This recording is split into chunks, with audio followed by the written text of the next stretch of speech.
push the boundaries of where the award works, on the basis that it really can work for anybody. So taking it to places. Tension rises inside the royal circle as Prince Edward reportedly takes a bold stand that leaves Queen Camilla shocked, with a dramatic moment involving a brooch turning heads before Prince William's big day. What really happened behind palace doors that no one was meant to see? Join us as we uncover this royal tension, the quiet royal no one truly saw. For most of Prince Edward's life, he lived in the background. While others in the royal family stood in bright, often harsh light, he remained calm and steady, almost invisible to many. People watched as Prince Andrew became the center of shocking scandals that shook the royal family deeply. They followed Prince Harry as he left the United Kingdom, moved to California, and shared his personal story with the world. They observed King Charles as he walked a long and sometimes difficult road toward becoming king. But Edward's life looked very different. He did not chase attention. He did not create headlines. He did not sit for dramatic interviews. Instead, he simply carried out his duties.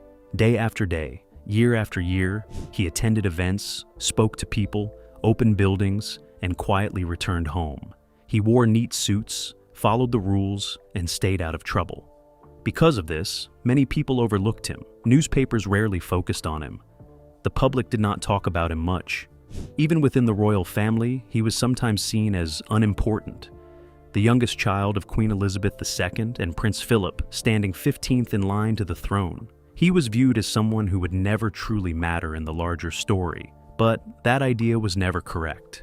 Between the years 2025 and 2026, something began to change. Slowly but clearly, Edward and his wife Sophie started to show just how valuable they really were. In 2025, the Duke and Duchess of Edinburgh traveled across the world on their own.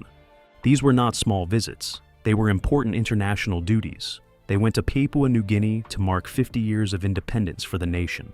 They also visited Japan together. In these moments, they represented the crown with calm strength and loyalty, especially during a time when the royal family needed stability. While other members of the family were dealing with problems, public criticism, or trying to repair their image, Edward and Sophie focused on their work. They stayed steady. They did not complain, and people began to notice. Public opinion started to tell a powerful story. Data from YouGov showed that about 50 to 51% of people in Britain viewed Edward and Sophie in a positive way. Only 19% had a negative view of Edward, and just 12% felt negatively about Sophie. These numbers were strong, stronger than many would expect. At the same time, Queen Camilla's popularity was falling. Her positive rating dropped to 42%, the lowest level recorded since March 2021. Even more striking, about 45% of people in Britain now viewed her negatively. This meant more people disliked her than liked her. So, while one royal figure was losing support, another who had been ignored for decades was quietly gaining it. As this shift became clearer, Edward began to move carefully. His appearances changed slightly. His connections became more noticeable. He and Sophie were seen closer to Prince William's circle, stepping into spaces where trust and reliability mattered most. Inside the palace, people were watching closely. The man once seen as unimportant was slowly proving that he had always been far more significant than anyone realized. But then, there was more about him. The language of silence and the shape of the future. There is something many people outside the royal world do not fully see. Yet it matters deeply in understanding what is unfolding now. Inside the British monarchy, almost nothing is left to chance. Every small action carries meaning. A simple wave, the direction of a glance, the way people are seated at a grand dinner, all of it is carefully planned. Even the smallest piece of jewelry can speak louder than words. A jewelry specialist named Justin Daughters, who leads a well-known antique jewelry company, once explained this in a very clear way. He said that among all royal accessories, brooches are the most controlled and meaningful. They are never chosen randomly. They are not just for beauty. They are used to send messages. Unlike necklaces or earrings that simply decorate a person, a brooch tells a story. It sits close to the heart, and because of that, it carries deep meaning. It can represent loyalty, memory, strength, duty, or even quiet resistance. It becomes a silent language that only careful observers truly understand. So, when Queen Camilla began wearing certain brooches at very specific times during a tense period within the palace, people who follow royal life closely paid attention right away. One particular brooch stood out more than the rest. She first wore this piece in early 2023. The palace never gave a full explanation about where it came from, but many believe it was a gift from King Charles given before their coronation. What made this brooch special was not its cost or its design alone, but what it represented. In February 2023, Camilla appeared wearing a brooch shaped like the Tudor crown. It was made of silver and decorated with bright stones, including sapphires, rubies, and emeralds. These colors have long been connected to royal power and history. The Tudor crown itself is not just a pretty symbol, it is closely tied to King Charles III. It represents his royal mark, something that carries the identity of the monarch. This symbol had not been seen so strongly in royal signs since the time of King George VI, who was Charles's grandfather. By choosing to wear that brooch, Camilla was making a statement without speaking. She was showing the king's authority close to her heart. In the quiet language of the palace, her message was clear. She belonged, she was accepted. She stood with the king. It was a strong and confident move, the kind someone makes when they feel the ground shifting and want to remind everyone of their place. But what happened next was even more interesting. Prince Edward and his wife Sophie did not try to answer this message with another piece of jewelry. They did not create their own symbols.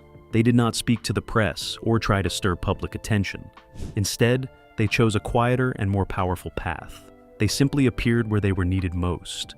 At times when Camilla was expected to lead or represent the royal family, Edward and Sophie stepped forward. They attended events, took on responsibilities, and offered a steady presence. When the palace needed a calm and trusted face, they were there. They allowed their actions to speak for them. And in the world of royalty, this kind of quiet presence can say more than any jewel ever could.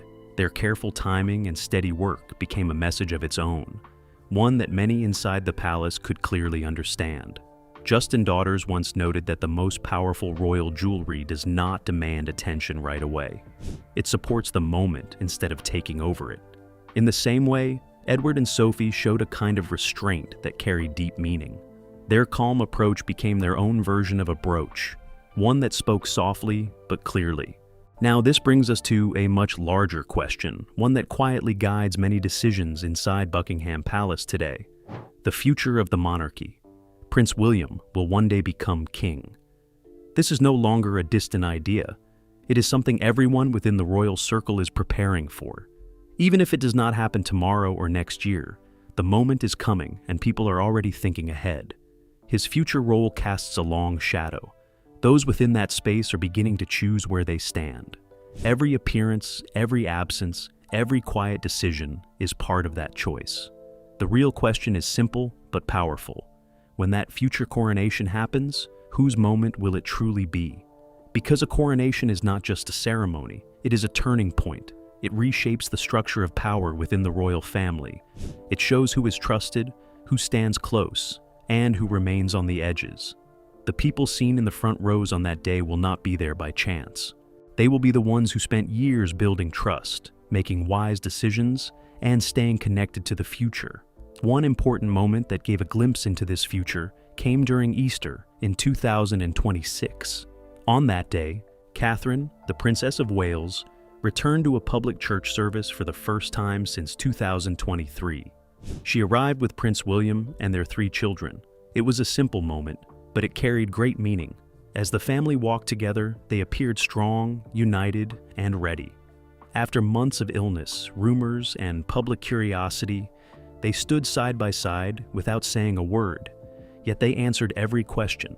This was the family that would shape the next chapter of the monarchy. And nearby stood Prince Edward. He was there with his son James, the Earl of Wessex. He stood alongside Princess Anne and her husband Sir Timothy Lawrence. He was also near Peter Phillips and his daughters. These positions were not random. He was not standing with those closest to Camilla. He was not grouped with her strongest supporters. Instead, he was placed near those connected to William's future. In the quiet language of royal appearances, this moment felt like a preview of what is to come.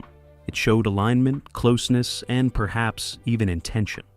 At the same time, some familiar faces were missing. Members of Camilla's circle were not gathered in one place. They appeared scattered or absent. Sophie, the Duchess of Edinburgh, was expected to attend but did not appear. Reports said she was unwell at the last moment. To many, this might seem like a simple reason, but within royal life, things are rarely that simple. Events like this are planned far in advance. Schedules are carefully arranged. Sudden changes do not usually happen without thought. Even an absence can carry meaning. When all these small details are placed together, a quiet picture begins to form. The royal family seems to be slowly adjusting itself, preparing for what lies ahead. And within that shift, Prince Edward appears to be making his choice. Through the events he attends and the ones he does not, he is moving closer to Prince William's future path, rather than staying tied to Camilla's present position. There are no loud arguments, no public conflicts, no dramatic scenes. There does not need to be. The future king does not have to push anyone aside. He only needs the right people beside him when the moment arrives. And right now, those people seem to include Edward, Anne, and those already standing close to William. In this quiet and careful world, where even the smallest detail carries weight, the message is becoming clearer with each passing day. When one fall quietly lifts another. To really see how Prince Edward's influence is growing, you have to look at what happened when Prince Andrew's life within the royal family began to fall apart. This was not just about one man stepping away from public duty. It changed the balance inside the family in a deep and lasting way. Prince Andrew, now 66, faced serious disgrace. For many years, he had lived at Royal Lodge in Windsor, a large historic home where he stayed with his former wife Sarah Ferguson since 2004. It had been his base, a place tied to his identity within the royal circle, but that chapter came to an end. He was asked to leave that home and was later moved to Wood Farm, a quieter and far less grand house on the Sandringham estate. This change became official in October 2024 when King Charles removed his titles and placed him in this new living arrangement. This shift did not only affect Andrew, it also touched the lives of others, especially Prince Edward and his family. For many years, Edward and his wife Sophie had followed a simple family tradition. During Easter, they would spend time at Wood Farm, enjoying a peaceful holiday together. It was a routine built over time, something steady and familiar. But because Andrew had moved into that house, those plans could no longer happen. Edward and his family had to change their arrangements completely. A tradition that had been part of their lives for years was suddenly interrupted. This moment could have easily turned into a public story. A different kind of royal might have shared their frustration with the media. Newspapers would have been eager to publish it. The story could have made Edward look like a patient and kind figure, while Andrew would appear even more difficult. But Edward chose a different path. He stayed silent. He did not complain. He did not present himself as someone who had been treated unfairly. He did not use his brother's situation to gain sympathy or attention. Instead of speaking, he acted quietly. In fact, after Andrew faced trouble in February when he was arrested on suspicion of misconduct in a public office, Edward became the first member of the family to visit him. This visit was not about defending him in public or creating a show of support. It was private and direct. While King Charles, even though he was just a mile away at Sandringham, chose not to meet Andrew at that time, Edward stepped in. He went to speak with his brother face to face. Reports suggest that Edward encouraged Andrew to move forward more quickly, to stop delaying decisions, and to help bring a sense of order back to the situation. The family needed calm, not more confusion. This moment reveals something important about Edward. He does not try to appear powerful. He simply works where it matters. He deals with problems directly, using trust and personal connection to create results. He handles difficult situations without drawing attention to himself. This is not someone who suddenly found influence by chance. This is someone who has spent 60 years watching, learning, and understanding how things truly work within the royal system. And now, he is quietly putting that knowledge into action. There is another detail that adds to this story. In April 2024, King Charles released his honors list.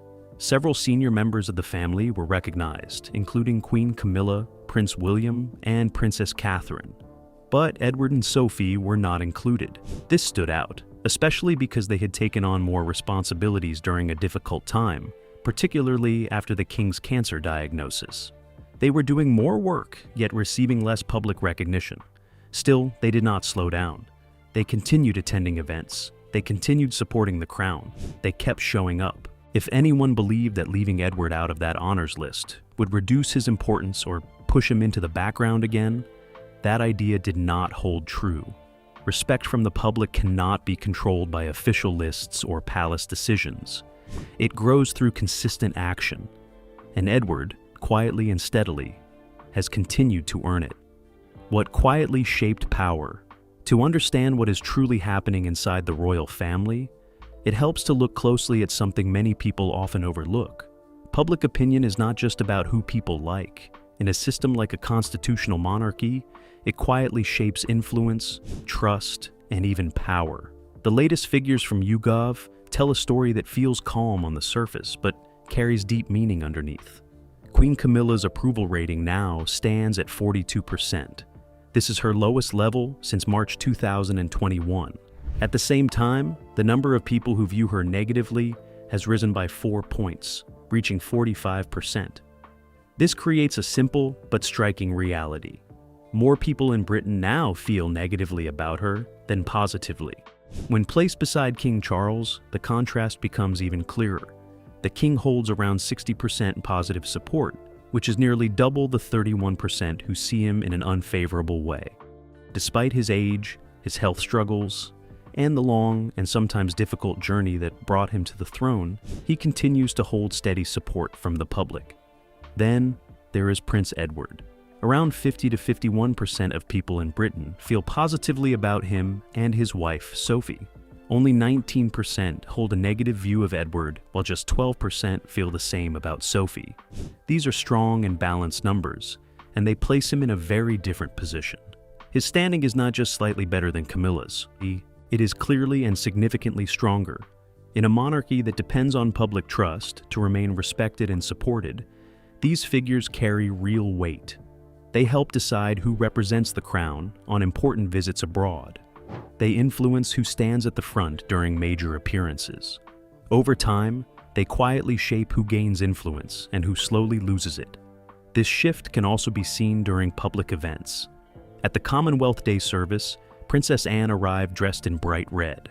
Prince William attended as well, though Catherine was absent due to a private engagement. What should have looked like a united family instead felt slightly uneven.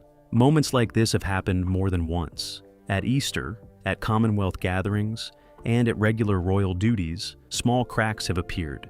These moments may seem minor, but together they reveal deeper tensions beneath the surface. Queen Camilla's journey into the royal family was never easy. She spent many years trying to earn acceptance. She faced public criticism, the lasting memory of Princess Diana, and challenges within the family itself. Over time, she overcame those obstacles. She was crowned and now stands beside King Charles as queen. That achievement is meaningful and cannot be taken away. Yet, even so, the ground around her seems to be slowly shifting. This change is not being driven by dramatic events or loud conflicts. It is not coming from past controversies that have already played out. Instead, it is being shaped by something quieter, a steady presence, a careful approach, a man who spent 60 years in the background, learning, watching, and understanding. And now, step by step, Prince Edward is gently moving into a more central place, not with noise, but with quiet consistency that is becoming impossible to ignore. The quiet strength beside Prince Edward. If you want to truly understand how Prince Edward is moving forward, you cannot look at him alone. You must also watch Sophie, the Duchess of Edinburgh. In a family like the royal family, a husband or wife is never just standing quietly in the background. They move together, like two people guiding the same path. In many ways, a partner carries the weight that cannot be shown in public. They step into rooms their partner cannot enter. They form connections that cannot be made openly. And sometimes, when they choose not to appear at all, that choice can speak louder than any speech. Over the past 18 months, Sophie has been walking a very careful and thoughtful path. Every step she takes seems gentle, but also deeply planned. In the year 2026, she was expected to attend the Easter church service. Many people assumed she would be there, standing beside the family as usual. But at the last moment, she did not appear. Reports shared by royal editor Rebecca English explained that she was feeling unwell that day.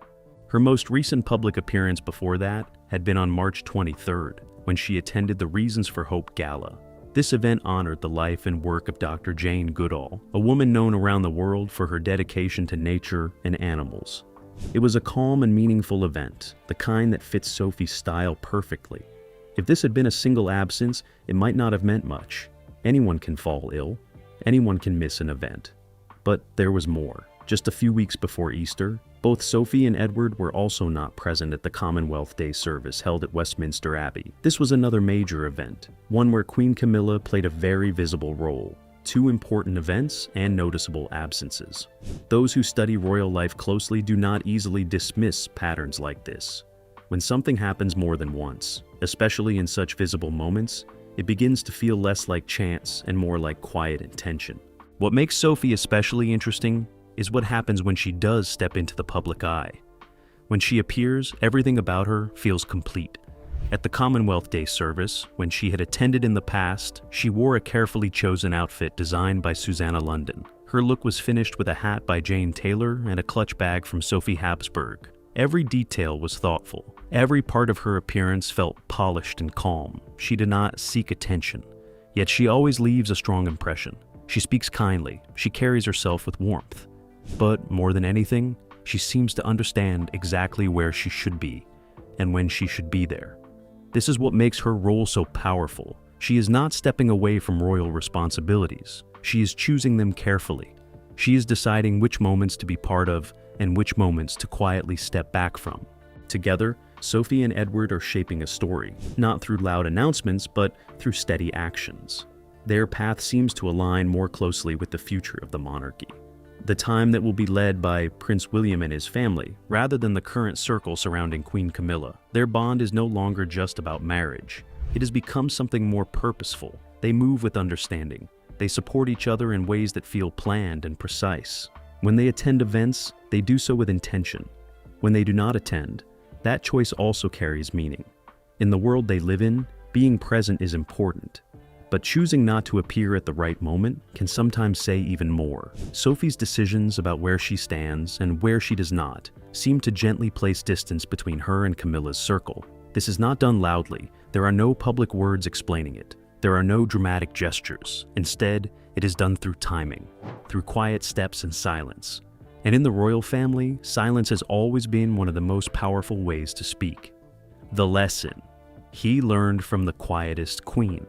There is one part of this story that many people do not stop to think about, yet it may be the most important of all. To understand Prince Edward today, you must remember where he comes from and what he saw growing up. He is the youngest child of Queen Elizabeth II. From a very early age, he stood close to one of the most watched and powerful figures in the world. For 70 years, his mother carried the weight of the crown. She ruled with calm strength, but the calm was never empty. It was thoughtful. It was planned. Every smile she gave had meaning. Every time she stayed away from something, it was for a reason. Every public moment was carefully shaped. She understood something very few people truly grasp. The crown is not just a symbol of history. It is something alive, something that must be handled with care and wisdom. Edward watched all of this for many years. He did not just see it from far away. He saw it up close, day after day, learning quietly without needing to speak. Now, when people look at how he behaves, they begin to notice something familiar. It reflects her. Queen Elizabeth never raised her voice in public disputes. She did not give interviews to settle personal matters.